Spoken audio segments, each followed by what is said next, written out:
So ayun, no, kay KJX, ang mabilisang video lang mga idol, no?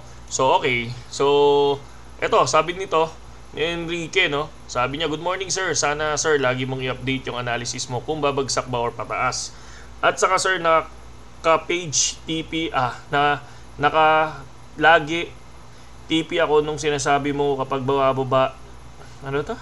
Si BTC ng 112 at si ETH ng 42 ay mag-entry ka. Kaya nag-entry ako. At ayun, halos nag-times 3 ang capital ko. Nice. Ano yan, happy ako para sa'yo. Salamat, sir. Daily uploaded mo na video. Ako, for me, is solid. Saludo. At masaya ako kasi kahit papaano, nakapag-profit kayo. Pero syempre, tulad ng sinabi ko, walang 100% na TA, may tabla. May, ano yan, may tabla at may talo. Okay. So, ano ba yung sikreto na ginagawa natin, no? Ako isa lang, kailangan kalmado ka lang, no? So ako kunyari, pagka tinignan ko yan, minsan tinitingnan natin yan sa 4 hours time frame. So titingnan ko sa 4 hours time frame, nasan ba ang all-time high? No, itong area na to. Nasaan ang next? Itong area na yan. Nasaan ang pangatlo? Itong area na to. Nasaan ang pang-apat, pang-lima, pang-anim? Okay. Pang-pito. Tapos tinitingnan ko, kunyari, for example, ito. So, ano ba yung next support natin and resistance natin? Laging ganun lang. Support and resistance. Yung iba kasi, ang dami nagsasabi, nakakasawa na KGX yung support and resistance mo. No, kasi doon ako nakilala sa support and resistance. Pero kung titingnan mo, kung saan ka profitable, yun lang naman ang pattern. 'Di ba? So, yung iba, ang ginagawa nila, sobrang daming pattern, nalilito na sila. At sa sobrang daming pattern, kung ano-anong pattern ang ginagamit nila, mas, nasusunog sila. Ako, basic lang, support and resistance. For example, yung mga nandito nga, nabura na natin, di ba? For example, ito. Short, panalo. Tama? Dito sa area na to, nag-short ako, talo. Okay? Dito, nag-long ako, panalo. Okay? So, biglang lumipad. Hindi ko nasabayan yung lipad na yan. Nag-TP tayo dito sa area na to. And then, kung titingnan natin, pagdating dito, sabi ko short, no? Sa 124, short, laglag. Nakuha yung max TP natin dyan. Okay? And then, tinitingnan ko, sabi ko, mukhang maglalaro to. Hindi ko alam kung ano mangyayari dito. Lilipad ba to o hindi? Diba? So, ngayon, naghintay tayo ng babagsak. So, nung nakita natin yan, tong area na to, si 1111, dito ko tiningnan yan. Dito ko kinuha. Okay. Rejected, rejected, rejected. Dalawang rejected to. So, gusto kong tingnan dito. Pag ito hindi na-reject, pag ito rejected, possible, lumipad. Doon tayo gumawa ngayon ng support and resistance na naman. Dito yung TP natin, dito yung entry. So, lumipad na siya. Tama? And then ngayon, TP ako. Hindi natin nakuha yung top. Okay lang yan eh. And taas na yan eh. Diba? So, bakit mo pa kailangan kunin yung top? Kung happy ka na sa profit mo, mag-take profit ka na. And then ngayon, bumagsak. And then sabi ko, okay, dito tayo. 1, 2, 3. Okay. Short tayo dito. Maikli lang. Puta rin, maikli. Biglang umabot hanggang dito. Diba?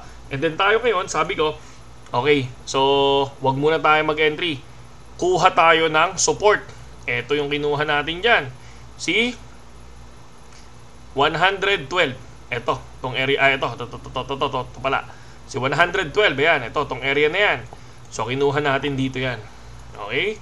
So, nung kinuha natin dito, sabi ko, pwedeng lumipad. Ito na yon, lumipad na siya, di ba? So, pagdating dito sa ilalim, kinuha natin si 108.5. Saan natin kinuha si 108.5?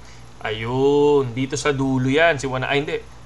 Eto, yan si 108.5. Yang area na, sorry. Eto, teka lang. Ano si 108.5? Yun, nasa dulo pala, sorry. Yan, tong area na to, no? Tsaka to, okay? Eto, kasi, bakit natin kinuha yan? Ayun, no? May rejection na 2 beses. So, ganun lang. Yun lang yung, ganun lang mag-TA. No? Tapos hinihintay ko lang sila. Very basic lang. Tapos kapag kunyari doon na, pumasok yan doon, lumipad, take profit na ako. Kung nasan yung unang TP, okay na ako dyan. Kung lumipad dyan, at hindi ako nakapag-TP, bonus na lang yon. Pero sa unang TP ko, okay na ako dyan, profit na ako dyan. Ngayon, pag naman bumagsak dito sa area na to, at least cut loss lang, bawi na lang sa susunod. Parang nangyari sa akin saan? Dito. Sa area na to. Diba? Yan o. Eto. Diba? Nangyari. Diba? Hindi ko nga binubura eh. Diba? Yan. Cut loss ako dyan. Nag-entry ulit ako. Ayun, lipad. Diba? Nakabawi ako. Okay? So, ganoon lang kasimple yun mga idol, no? Naghahanap lang ako ng support and resistance. So, sabi ko nga, kahapon, di ba? Kung naalala nyo yung kahapon, sino nakaalala ng kahapon? Sabi ko, okay, wag muna tayong, dahil nakita natin to, oops, rejected, possible, bumagsak, sabi natin kahapon, TP na, good for TP na, okay na, good na tayo. So sabi ko, pasok tayo dito, pag na-break to, si 110.5, na-break si 110.5, umabot hanggang dito sa 112.2, diba? So ngayon, okay na tayo dyan, so TP na, diba? And then ngayon, kung mapapansin nyo, rejected na naman to, possible, magkaroon ulit to. Pag ito na-break, possible, lilipad to. Yun naman yan. Pero ako, stay put muna, maghihintay ako ng next entry. Okay, ganun lang naman. So, hindi ako maano sa mga pattern na sobrang dami, mga idol. Kasi alam nyo kung bakit, no? So, pare-pares lang tayo nagkakamali. Yung mga nakikita nyo nga sa Twitter, di ba? Mga number 1 trader yon ng Bybit. Sabi nila, okay, pag nakuha tong entry na to, lilipad si Ethereum. Hindi lumipad, pare. Biglang bumagsak, di ba? Number 1 trader na yun, ha?